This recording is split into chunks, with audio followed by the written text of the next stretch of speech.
नमस्कार दोस्तों, हम पढ़ रहे हैं संविधान के ऐतिहासिक विकास क्रम को, जिसमें हम 1919 तक पार्लियामेंट्री सुधार अधिनियम पढ़ चुके हैं। आज हम पढ़ेंगे भारत शासन अधिनियम 1919।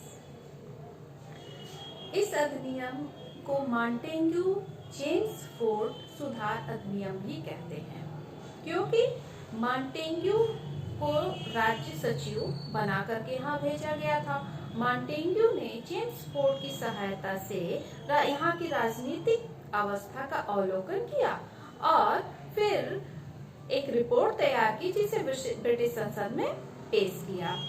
ब्रिटिश संसद में विधेयक के माध्यम से इसे पेश किया गया था। ब्रिटिश संसद ने इसको ओके कर दिया। जब वो वहां से फिर ये भारत शासन अधिनियम 1919 बन करके तैयार हो गया। अब इसमें क्या क्या परिवर्तन किए गए, इस एक्ट के माध्यम से क्या क्या सुधार किए गए, ये देख लेते हैं। सबसे बड़ा सुधार किया गया कि स्त्रियों को इसमें मत देने का अधिकार, अभी तक स्त्रियों को मत देने का अधिकार नहीं था। इस एक्ट के माध्यम से स्त्रियों को मत देने का अधिकार हो गया। प्रत्यक्ष चुनाव प्रणाली आ गई और महालेखा परीक्षक की नियुक्ति कर दी गई। केंद्रीय विषय और प्रांतीय विषय की सूची पर विधान परिषद विधि बना सकती थी।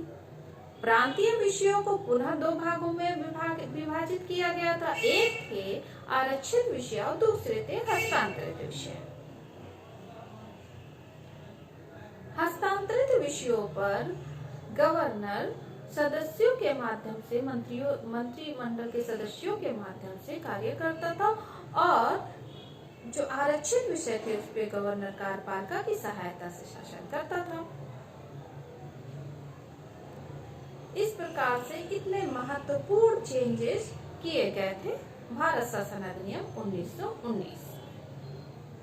इसी दौरान असहयोग आंदोलन भी चल रहा था। जनता में काफी आक्रोश था कि अंग्रेज हमारे ऊपर शासन कर रहे हैं और हम ही को किसी चीज में भागीदार नहीं बना रहे हैं, ना ही विधि बनाने में और ना ही प्रशासन में। हालांकि थोड़ी बहुत भागीदारी इन्हें दे दी गई थी, लेकिन भारतीय जनता चाहती थी एक पूर्ण उत्तरदायित्व सरकार। इन सब के बावजूद जब असंतुष्टि बनी रही तो साइमन आयोग आया। साइमन आयोग के गठन के बाद भारत शासन अधिनियम 1919 में कर दी गई थी। 1927 में साइमन आयोग का गठन किया गया। पुनः ब्रिटिश सरकार ने फिर गलती कर दी कि इस आयोग में किसी भी भारतीयों को नहीं लिया गया था। इसलिए आक्रोशित जनता ने गो बैक साइमन का नारा लगाया और साइमन को जाने पर यहां से मजबूर कर दिया। लेकिन ब्रिटिश सरकार ने इस आयोग के प्रस्तावों को पुनः विचार करने के लिए 3 गोलमेज सम्मेलन किए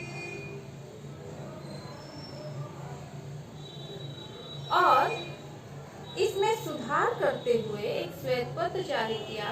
फिर वो विधेयक के माध्यम से भारत शासन अधिनियम 1935 बन करके आया, लागू किया गया। अगली कड़ी में हम लोग पढ़ेंगे भारत शासन अधिनियम 1935 के साथ हमें अनुमति दीजिए दोस्तों। नमस्कार।